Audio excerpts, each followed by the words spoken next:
মুক্তিযোদ্ধা সৈয়দ আমজাদ আলী, বীর মুক্তিযোদ্ধা সৈয়দ আমজাদ আলী এখন বক্তব্য রাখবেন। একতারপুরের এপার একতারপুর, ওপার একতারপুর এবং একতারপুর থেকে প্রতিবেশী গ্রাম, সব গ্রাম থেকে আগত আমাদের মুরব্বী যুবক ভাইরা এবং উপস্থিত মা বোনেরা, আসসালামু আলাইকুম ওয়া রাহমাতুল্লাহ। আমাদের পালপাড়ার কমল পাসপোর্ট বানিয়ে দেয় সবার, কমলেরও দেখলাম।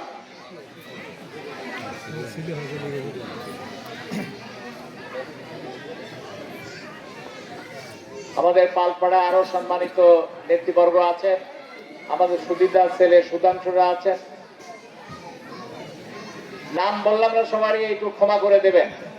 যাই হোক, আমাদের এখানে উপস্থিত সকল পর্যায়ের সম্মানিত সকল কমিউনিটি, হিন্দু ও মুসলমান সম্প্রদায়ের সকল কমিউনিটির মুরব্বী যুবক ভাইয়েরা, আমার সালাম এবং প্রণাম গ্রহণ করুন। আজকে এই নির্বাচনী পথসভায় আমাদের আপনারা যারা উপস্থিত হয়েছেন তাদের উদ্দেশ্য এক, আমি আপনাদের সন্তান হিসেবে কথা বলছি, আমার উদ্দেশ্য এক। সেই উদ্দেশ্যটা কি? উদ্দেশ্য হলো আগামী 12 তারিখ রোজ বৃহস্পতিবার জাতীয় সংসদ নির্বাচন অনুষ্ঠিত হবে।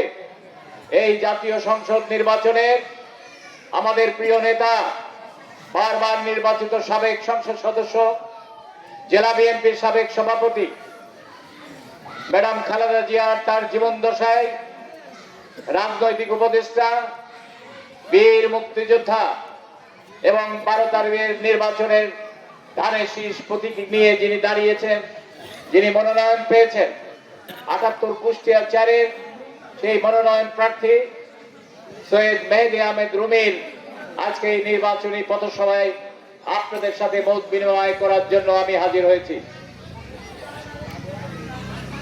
এই চরের যারা আমাদের আপনজন আছেন, আমাদের এই উপরের প্রতিবেশী যারা আমাদের আপনজন আছেন, দুই কমিউনিটির মানুষই আছেন, হিন্দু কমিউনিটি এবং আমাদের মুসলিম কমিউনিটির একটা সুন্দর সম্প্রীতির মধ্য দিয়ে আপনারা চরের মানুষ এখানে বসবাস করেন, আমরা এখানে বসবাস করি।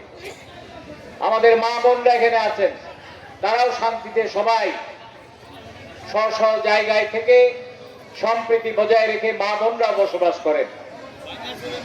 আমি আপনাদের কাছে বিনয়ের সাথে নিবেদন করতে চাই, আপনাদের সন্তান হিসাবে দীর্ঘদিন আমি আপনাদের সাথে একভাবে বিপদে আপদে, সুবিধায় অসুবিধা, খেয়ে না খেয়ে আমরা সবাই মামলা মোকদ্দমা খেয়ে বিভিন্ন পরিস্থিতি মোকাবেলা করে এখন পর্যন্ত আমরা ইনশাআল্লাহ আমরা একসাথে সামাজিকভাবে বসবাস করি। মানুষ মাত্রই ভুল ত্রুটি আছে, আমিও কিন্তু ভুলের ঊর্ধ্বে নয়।